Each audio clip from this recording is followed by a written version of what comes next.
Welcome to the Alchemists podcast. This is your spiritual podcast for grounded people.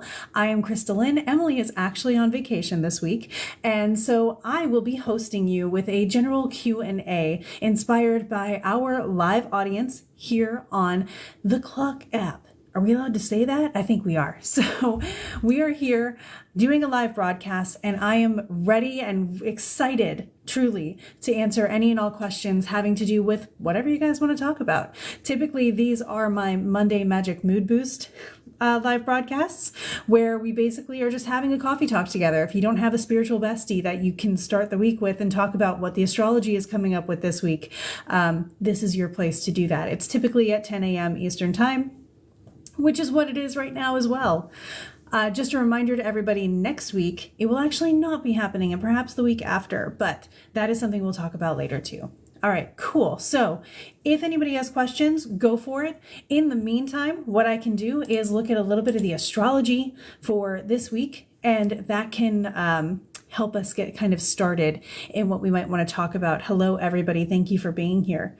Okay, so biggest thing that you've probably heard of this week is that we have Scorpio season starting tomorrow on the 22nd of October. I cannot believe we are already 22 days into October. Super cool.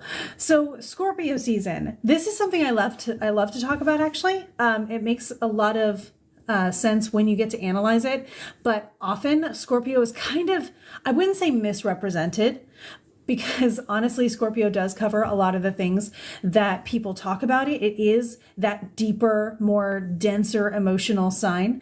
But I really want to get into the why, because what feels misrepresented about Scorpio is the fact that we don't understand why Scorpio is the way Scorpio is. And isn't that always the way? So what we're going to talk about while we're waiting for some questions to come in is let's discuss Scorpio, and let's go into how you would analyze a sign using traditional astrology just as your approach. And I do see we have a question, so I will bring that up in just a second. And it's about Lilith. It is so funny to me that Lilith is really popular right now. And I'm wondering, and maybe you could let me know, Kayla, if you've just been hearing about Lilith on social media or where you've been hearing about Lilith the most. But I will explain Lilith to the best of my ability in just a second. So when it comes to Scorpio, what we've got going on is Scorpio's element, or Scorpio's triplicity, and Scorpio's modality, or quadruplicity. Same thing, different word. Scorpio is fixed by modality / quadruplicity. So it's a fixed sign. It likes to maintain a steadiness. It likes to stay the same. It can rev up and keep pace, and then it would rather just keep pace rather than rev down. And so what we're experiencing with Scorpio is this fixedness of a water triplicity or element, that emotion. So if we think about stagnant water, it's those emotions that don't want to move. And so that's why I think, especially as someone who is a Scorpio rising and moon, we get this representation of someone whose emotions are kind of gothic in a sense. You get that Scorpio spooky season feeling because there is this depth to it, but it's not moving. It's always there. So it's the things that are lurking below the surface, and you know they're there. And this is something that with our emotions can turn into fears, can turn into, again, stagnant energy that is really good in some situations. I'm not saying Scorpio is an overall bad sign. In fact, I have the opposite opinion. Again, I have a lot of Scorpio influence, but I believe that Scorpio, another association that you'll find with Scorpio in traditional and modern astrology, is power.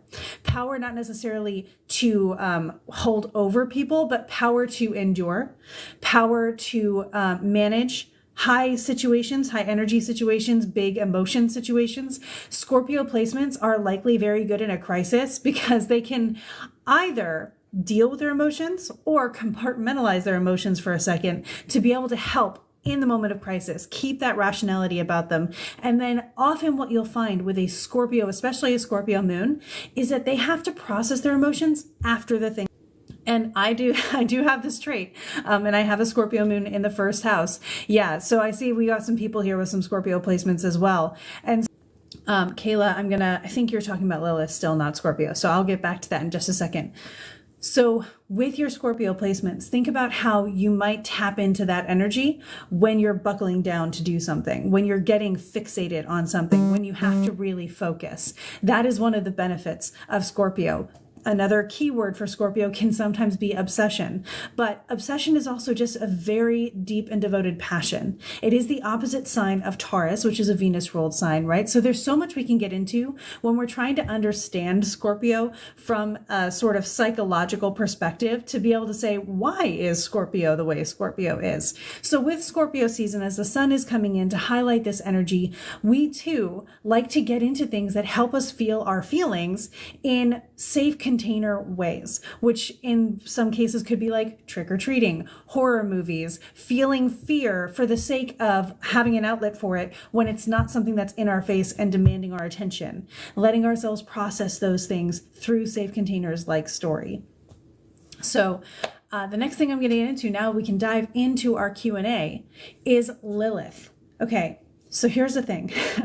Lilith in mythology was, of course, sometimes considered the first wife of Adam. Lilith in mythology was also the mother of demons. And that is a very, I'm going to recommend a book right now, and I'm actually going to show it to you for everybody who is watching the video. The book that I think does a really good job of explaining the myth of Lilith in a deconstructed way from the patriarchy is Mysteries of the Dark Moon by Demetra George. It does a really good job with multiple of the divine feminine myths and sort of bringing them back around in ways that we can see them clearly. So Lilith, being the archetype that she is, has this power and has this this influence over, let's just say, our desires, right? And so what we see when we go into Lilith, and when you're asking about Lilith in your chart, if it's a placement in your chart, I'm assuming you're talking about the placement considered Black Moon Lilith. And this is a placement in the chart that I believe represents the apogee of the moon, the point where the moon was furthest away from Earth around the time of your birth. It's similar to the North and South Node, but it is not mentioned whatsoever in traditional astrology. This is a purely modern construct or concept. Anything that's typically named after a goddess is going to be more modern. It's unfortunate, but it's a reality. So we are bringing those things in and bringing our research in slowly with those things. When we're talking about dark moon, what we're talking about is, and I'm quoting Demetra George here because she did an asteroid retreat.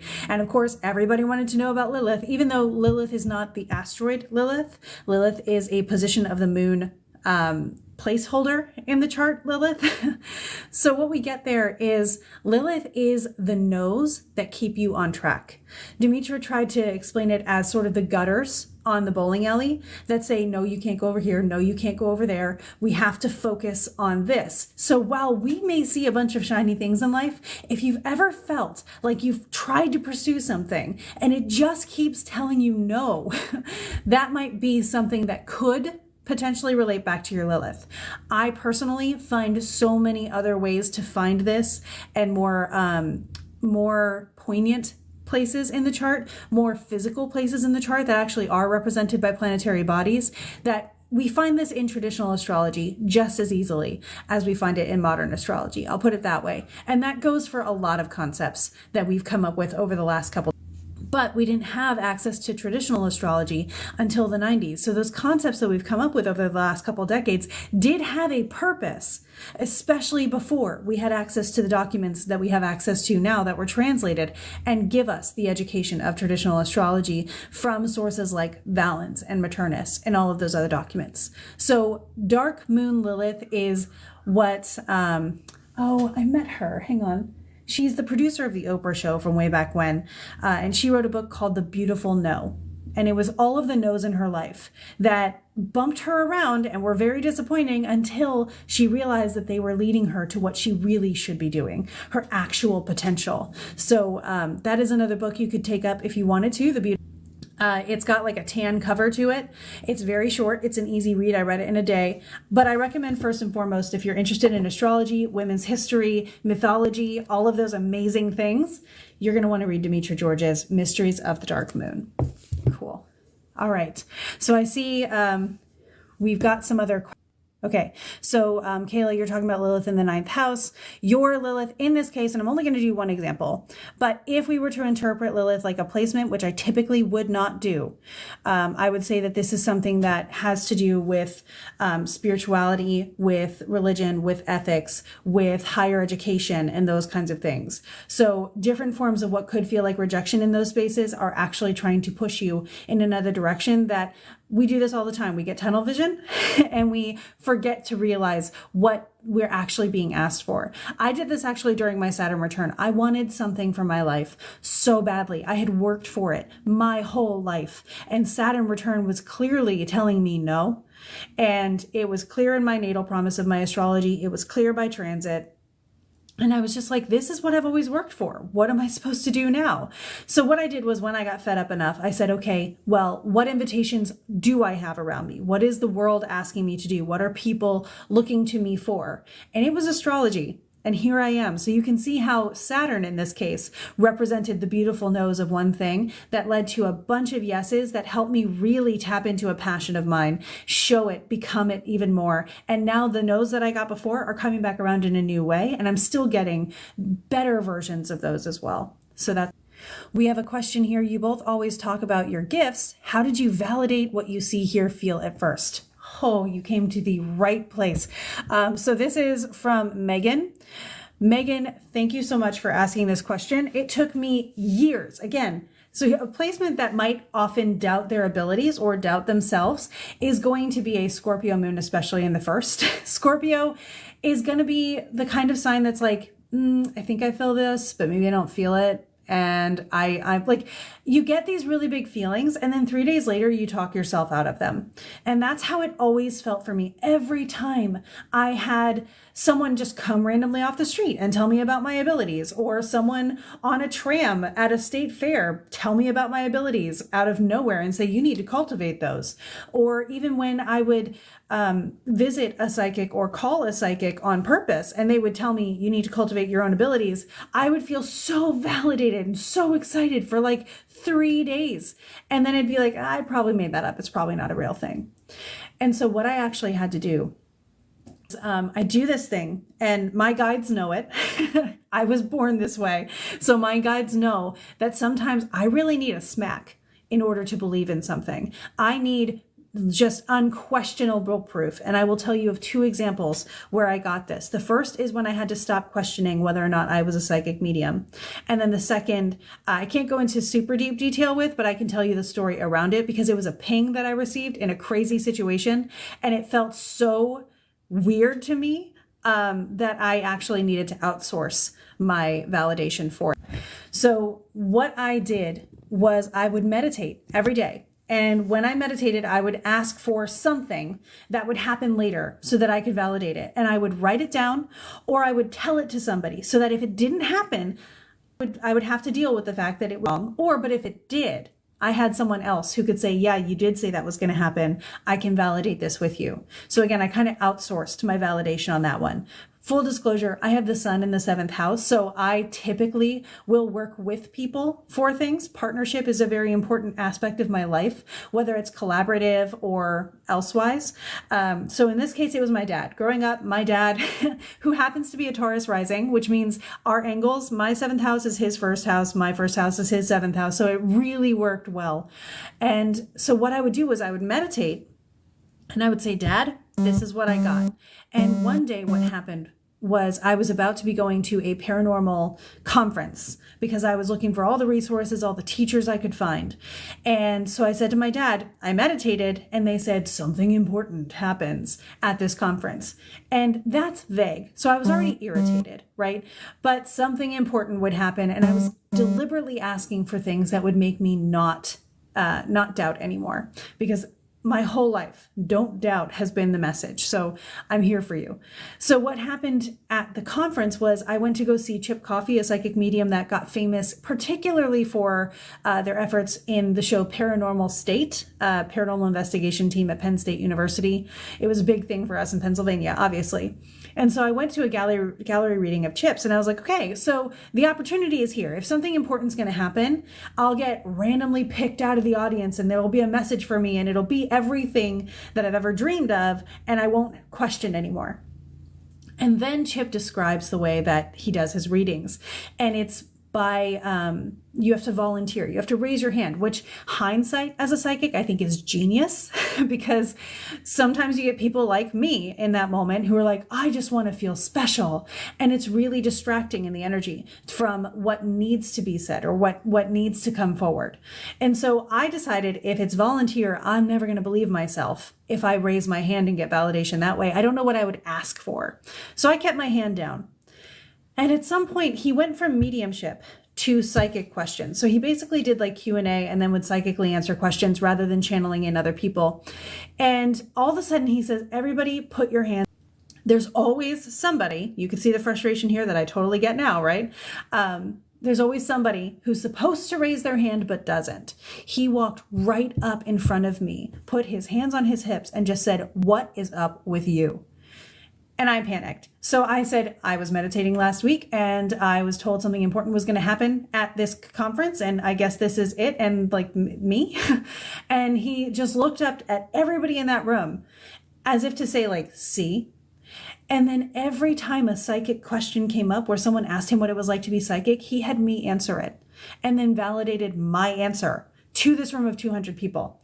So I was uncomfortably put on the spotlight as the expert in this situation by someone who I viewed as an expert. And that was hugely meaningful for me. And of course, being able to respond in what I experienced and have him say, yes, that's accurate to what I know as well, was massive. So from that day on, since I got called out by Chip Coffey, have not questioned whether or not I have abilities.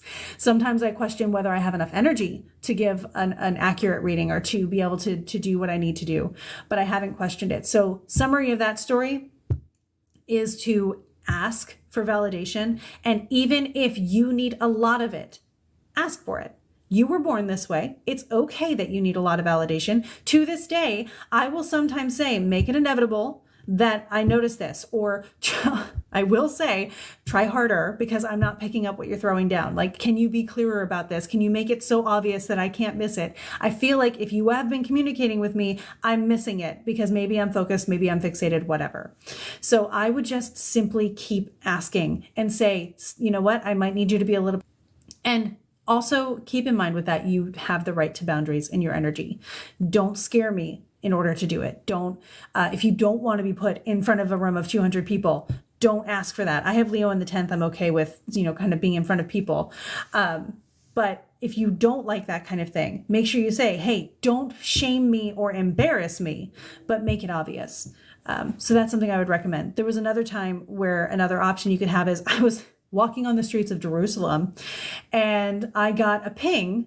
And many of you know that the energy of Jesus is my primary guide. So I was asking, like, how accurate is what I'm hearing right now from the tour guide? How is this? How is that? And Jesus said something. And of course, I'm like, that's interesting. I'm going to need some verification on this. Get back to you in a minute.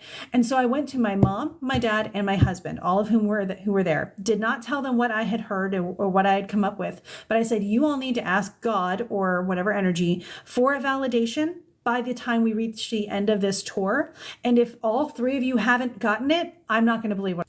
And they all did within 5 minutes. So I then spent 3 years processing and, getting comfortable with believing what I had just heard. So again, even though I got all the validation I needed, I still honored my own process because what I know is I'm here and I am within the confines of time. And so if something needs to happen, the energies that don't have to deal with time as much can make sure that there is enough time for it. So do not feel like you're behind. Do not feel like you're running out of time. That was always a big thing for me. You're not. There's plenty of coordination that can work. So someone's saying, is it odd that my best friend is a Scorpio rising and I'm a Taurus rising, with those being opposites? So hopefully what I just said about me and my dad shows you that that's actually a really good pairing. That's actually pretty compatible. This would be a filling each other's gaps kind of situation. There are core foundational concepts here of trust, of relationship, of value that you have in common, and you both go about it in different ways. So you're not competing, but you have the same goal. So that's one of the ways we could. Okay, so we're getting You talk about astrology gifts. How can we validate what we see, hear, feel? Okay, that's the one I just did. Amazing. Megan, as I scroll down, let me know how that felt as far as an answer. Okay, so Kirsten says, is there a difference in the same sun sign in different months? So, kind of. So what we're going to see here, and thank you all, what we're going to see here is that the sun is in the same sign. And again, months are very arbitrary.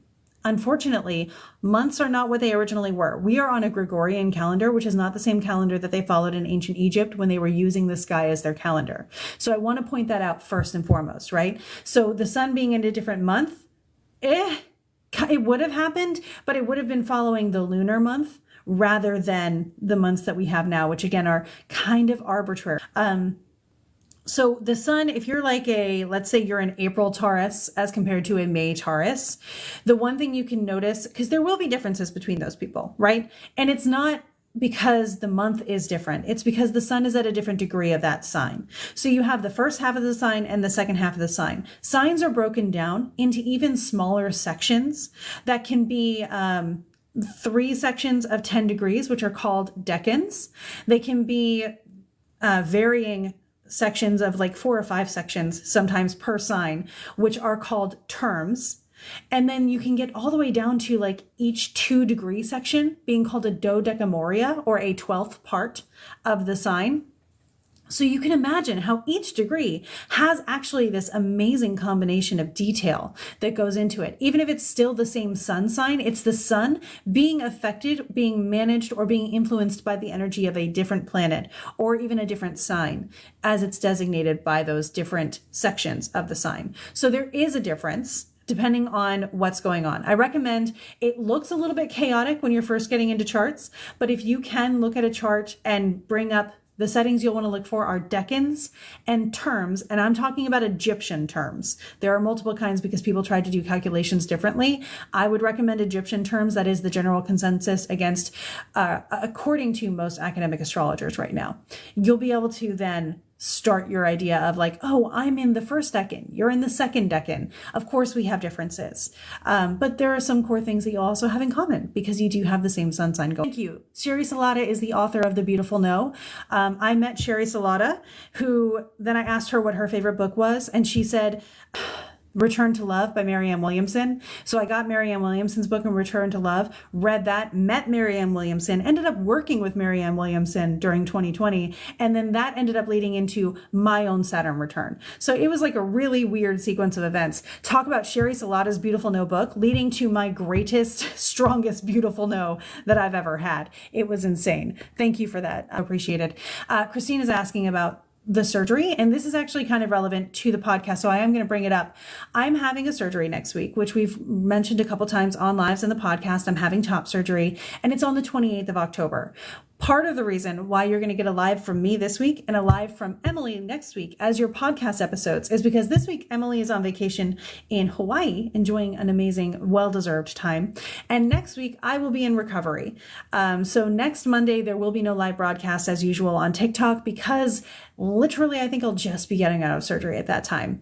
I have already looked at the astrology though. And funny enough, originally, and this is a great story that can get into the astrology as well. My doctors are great. They let me take home the available dates and times so that I could study them with astrology and choose the one that was best for me.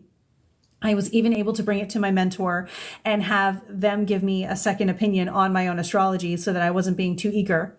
And I messaged the doctor and I was like, okay, can you do 4 a.m.? Because the moon will be applying to Jupiter and that's perfect. And they were like, no, we can't do 4 a.m. I was like, okay, fine. Can you do 8 a.m.? Because the moon will be applying to Mercury and that's really good. Mercury is my time lord. There's a lot of great astrology for me right now. So Mercury would be great. And they were like, oh, your surgery is probably going to be noon if it's on this day. Noon was the moon applying to Mars. And I was like, well, this is the best day of the days available. And I guess I'm just going to deal with Mars. Mars is my chart ruler. Mars is the ruler of the chart of the surgery. Mars is not my malefic out of sect. So hopefully it'll be fine, but I'm anticipating maybe some more pain than I would normally expect. And so I dealt with that.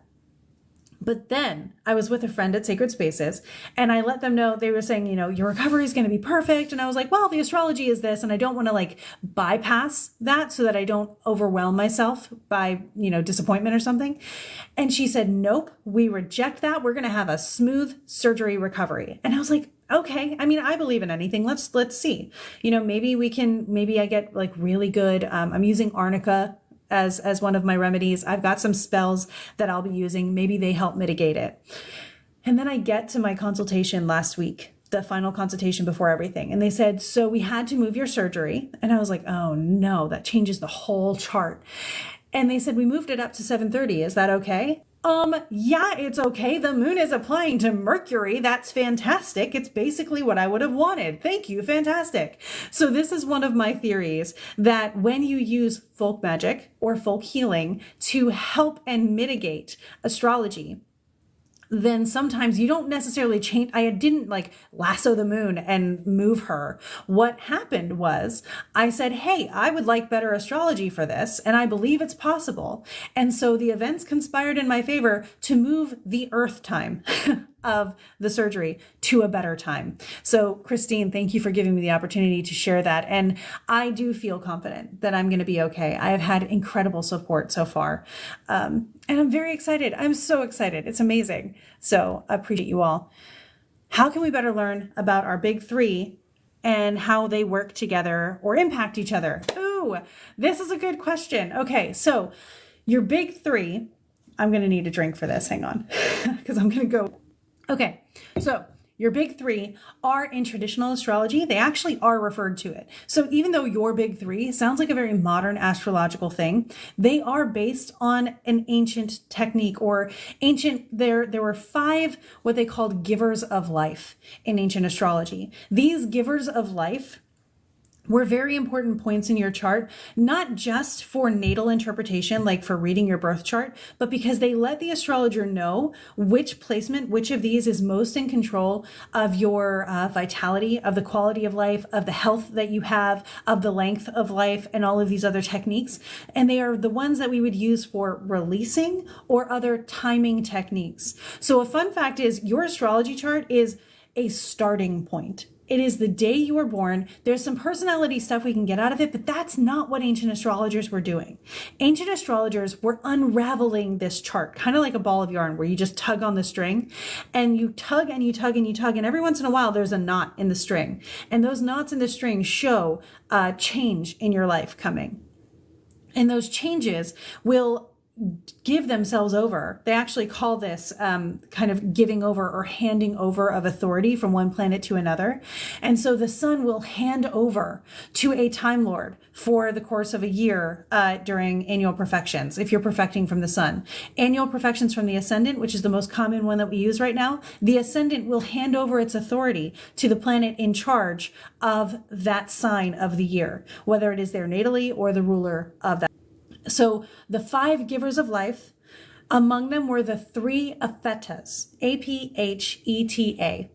And the 3 Aphetas are your sun, your moon, and your rising sign. These are the most important placements in a chart, the first things we look at, because the sun and the moon are the givers of light, right? They're your luminaries. So if you're born during the day, the sun is your primary giver of light. If you're born at night, the moon is typically your primary giver of light. There is some question of like, if it's like a new moon, and so the sun is below the horizon or the bottom half of your chart, because it's a night chart, so the sun has set. Then if the moon is also down there, does the sun still become the giver of light because the moon doesn't have light to give? This is something that is asked also in the ancient texts. For now, just assume that if you were born at night, like I was, the moon is your giver of light. I'm pretty lucky because I was born during a full moon, so the moon is very capable of giving light.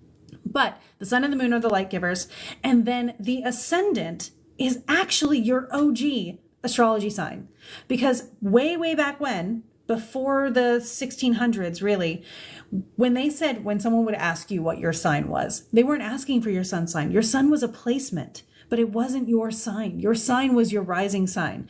And that's because your rising sign is even more unique and shows more detail than your sun sign does. This is why when I do my horoscopes each week, I'm doing it for your rising sign. So I'm doing the math for every rising sign that there is.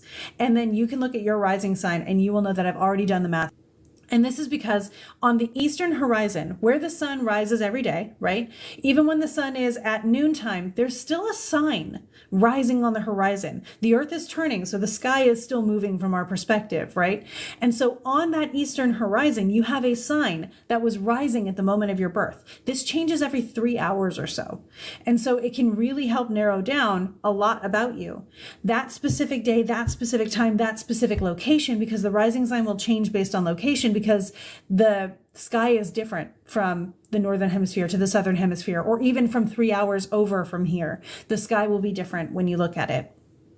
So on the day of my birth, the sun was setting, but the moon was rising. The moon was in Scorpio, and the sign of Scorpio was on the horizon where the moon was. So as the moon in Scorpio was rising, I was born. Now Taurus, where my sun is, was in the 7th house. So if someone were to say, oh, you're a Taurus sun, and that were to be my end all be all personality and like my main thing, they'd be getting a lot wrong about me, because that's actually the sign or the house of other people and how I relate to partners and all those other things. So for me, it's actually really important to look at things from a Scorpio point of view, not only because of my rising sign, but because of my moon. The moon, as we segue into that topic, also represents the body. So you might have heard of some lots in the astrology chart. There are these things called the Arabic lots, or traditional lots, LOTS. And the most common that we talk about are the lot of fortune and the lot of spirit. And it's not going to be, if you're anything like me, it's not going to be what you originally thought it was going to be. So the moon, we usually associate the moon with spirituality, with emotion, with intuition, and all these things. But traditionally, the moon was the body. It's the physical being. It was your health, your well-being, your ability to ascend to a greater status than you were at birth kind of situation. It's your physical health. It's what happens to you, what your body encounters in this lifetime. The sun is actually spirit. The sun is what Demetra actually put it this way. Demetra George said, the sun, or the spirit, is what your soul responds to in life. So where the moon can help represent what your body responds to, which can include emotions, right? And thoughts and all of those things, your sun is reflecting what your soul is responding to, which can really tug you towards whatever it is that you came here to accomplish on a soul level. And so those are some differences there. When you want them to work together, all you have to do is see how well they're talking to each other in the chart. My ascendant and my moon collaborate really well. My sun, on the other hand, makes it a lot easier for me to know what I want when I talk out loud with someone else. When I use that 7th house topic of other people and say, hey, can you help me process this? Because I'm not sure how I feel about it yet, because my sun and moon are opposite each other. So it's going to help me to know what I'm feeling if I talk about it out loud to you. You don't even have to have the answers. You don't even have to have opinions. You just need to be there for me to talk to. And then I will feel processing it out myself.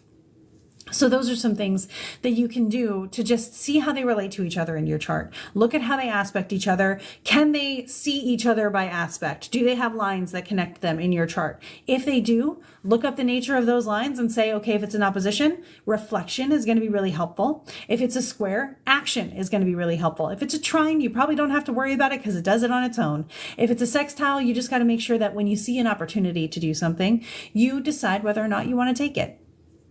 And that is also a very brief explanation of aspect theory for you. I hope that helps a little bit. This person's just username, but whoever you are. Hey, can we quickly go over Saturn returns? We talked a little bit about them, but let me go into them in greater detail. So the reason Saturn return is so big, it's such an important thing. It's the return that actually gets like all the attention, even though every planet returns.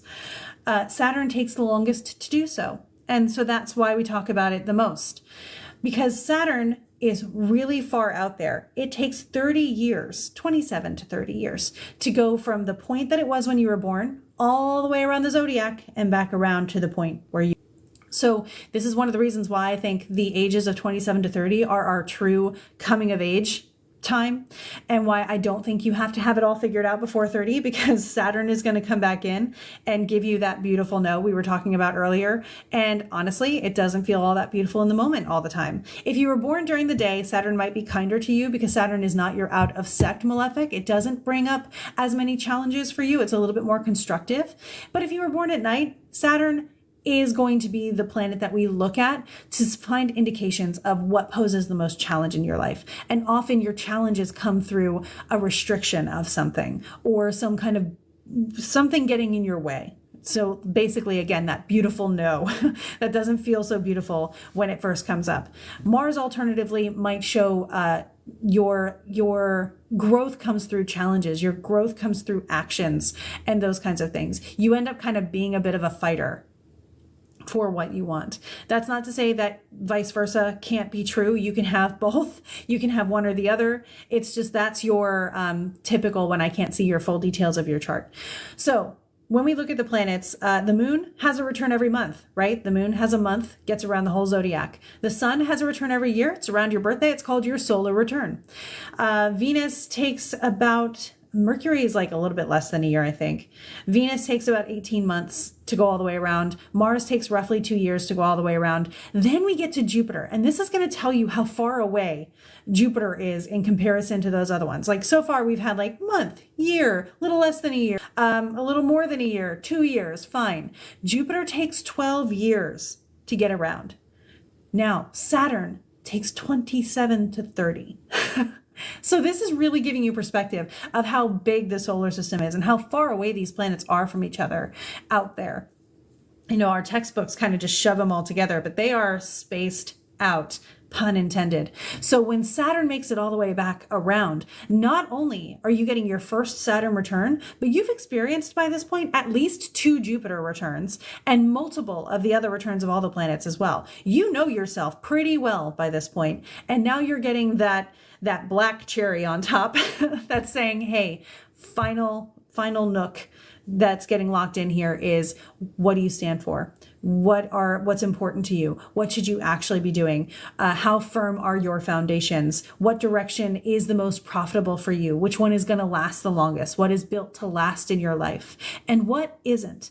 And the what isn't is usually what makes the Saturn return feel a little rough. Because if it wasn't meant to last in your life, it will often fall apart. And so that is where we get the Saturn return stigma, right? And I can speak from experience. It was hard. One of the experiences I had, I remember the hardest moment I've had when it came to like what my heart wanted was actually the day that Saturn returned. It was the exact day for me. But Saturn takes a while, right? Saturn will spend 3 years in one sign.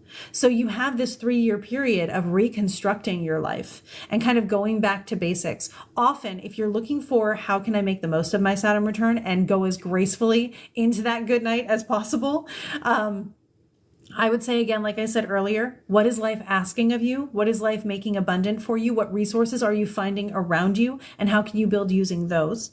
And I would also say, what did you love when you were a kid?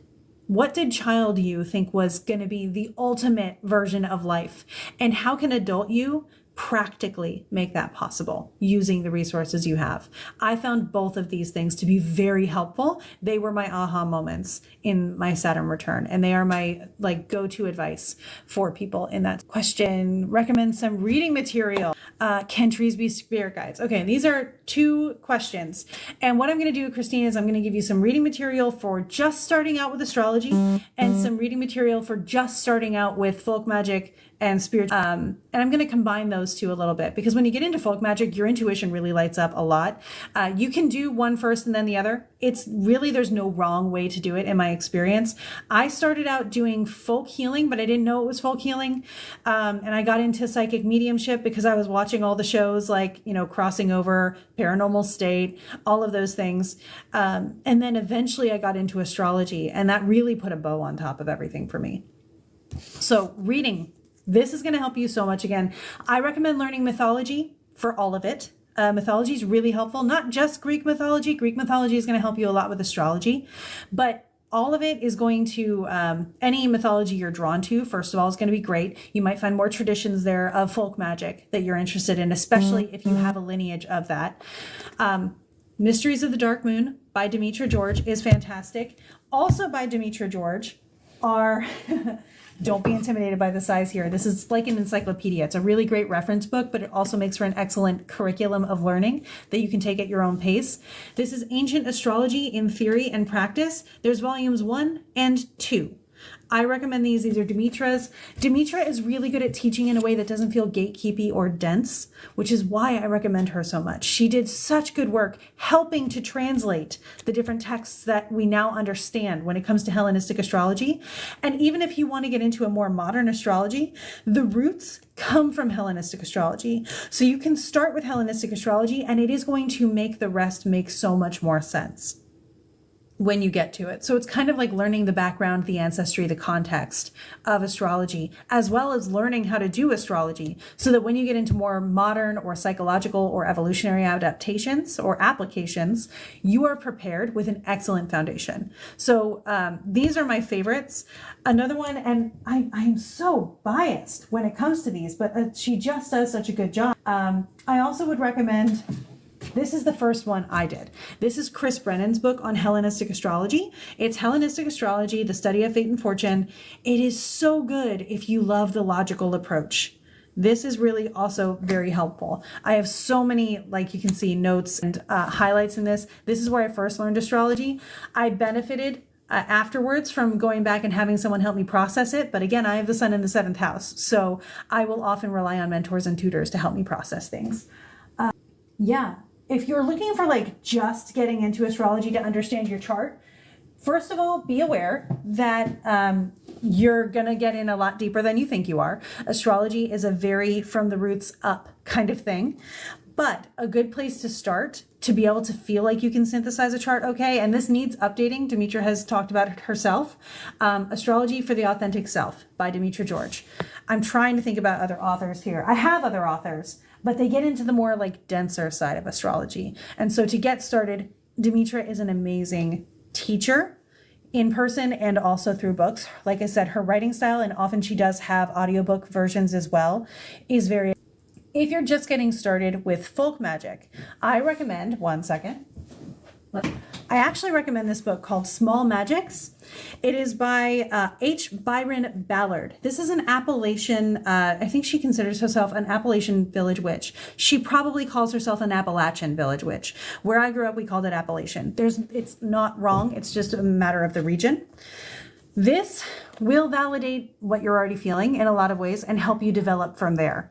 And that's what I really like about it. This feels more like intuition than folk magic because it is teaching you to believe in yourself. So to the question earlier on how to stop doubting, this one's going to help you a lot because it's probably going to tell you stuff you already know. You just didn't know that everybody else was feeling it too, or that other people could actually validate that experience. It's not necessarily that everybody else is feeling it, but there are some things that we all have in common, and it's really great for helping us feel more comfortable.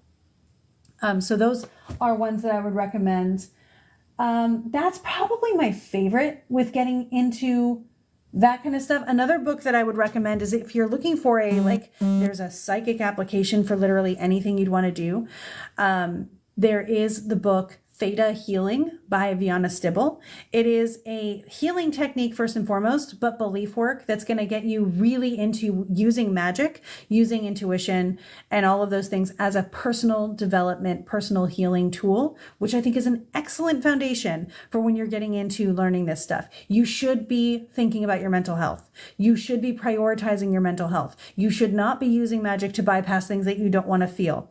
You should incorporate mental health and therapies that are accessible to you into your practice. It actually makes you a very good practitioner. And I'm not the only one who thinks so. Back in the Renaissance, we have a lovely, amazing person named Ficino who also suggests that we do this. Ficino wrote the 3 Books of Life. This is an excellent astrological magic grimoire. It's kinder than most astrological grimoires. The other ones are just like, don't read this unless you're worthy. And you get worthy by just having experience. It's not that gatekeepy. But 3 Books of Life is great because Ficino was a very I would call him a Venusian fellow, but the story gets funny from there because his Venus is not where he thought it was.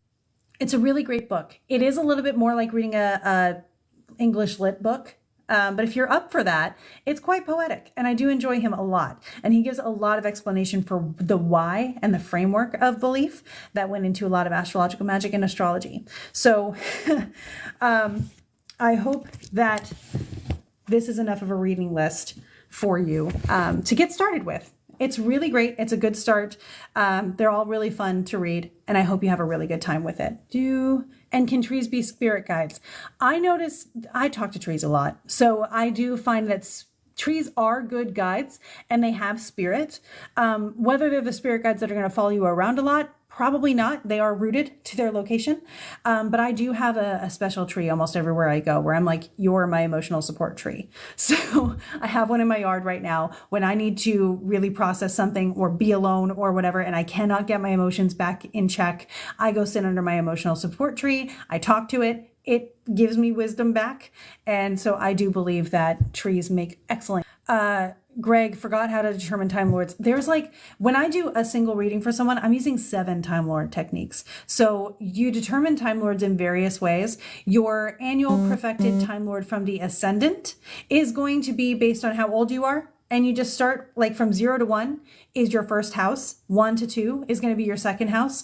And you just go around from there and figure out what your age is, which house associates with that. Then you want to look at the sign. Are there planets in the sign? If not, look at the ruler. Look at the ruler as well as the planets in the sign if you can. But focus on the ruler of the sign if you want to keep it.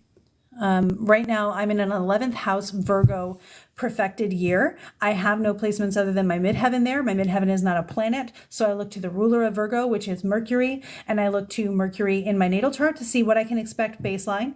I look to Mercury in my solar return, my birthday, to see if Mercury is doing better or having more challenges than usual, to see if this year is going to be better or have more challenges than usual. Mercury was in my 6th house with Mars. So I was like, I'm having surgeries this year. I can tell. And then you look at what Mercury does throughout the year. When Mercury goes retrograde, when Mercury changes signs, when Mercury has an aspect with someone, those are the things. So when I said that the moon is applying to Mercury for my surgery date and I was excited, that's part of the... Yeah, we have some people in the chat here seconding the Demetra books. We are using Demetra's books as our learning curriculum in the Modern School of Ancient Wisdom, so they would know. I really appreciate you, Danny, for bringing... Emotional support trees are a thing, Christine, for sure. It's often been a dogwood for me. I do find that I have a special type of tree that I find that ends up being my emotional support tree. At my first house as a kid, it was a dogwood. My second house, I found a tree, didn't know it was still a dogwood. It was still a dogwood. Third house, dogwood. This one, dogwood. I'm just really fortunate that I keep moving places where we have dogwood trees. Questions? Christine, your childhood trees led you to your career now. Guys, you're really connected to dogwoods too, Danny. What's your favorite astrology or folk magic thing you don't get to talk about?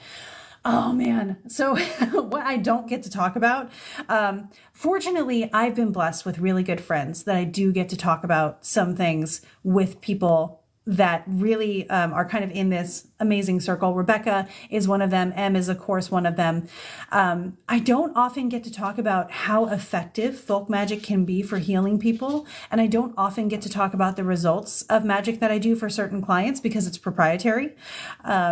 So the thing I don't get to talk about most are the things I really can't talk about, especially in a public forum. But they are so cool. I have so many...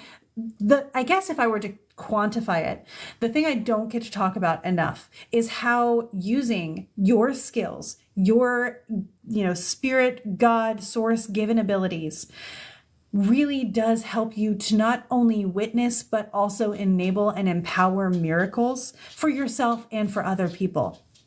One of the things that came up in my life very prominently this year was get back to folk healing, start healing again. And I have not done that in a while because it's all been virtual. So I decided to open myself up to that again. And of course, I said, okay, I'm seeing this around me. I'm open to it. Just make sure that I can still rest.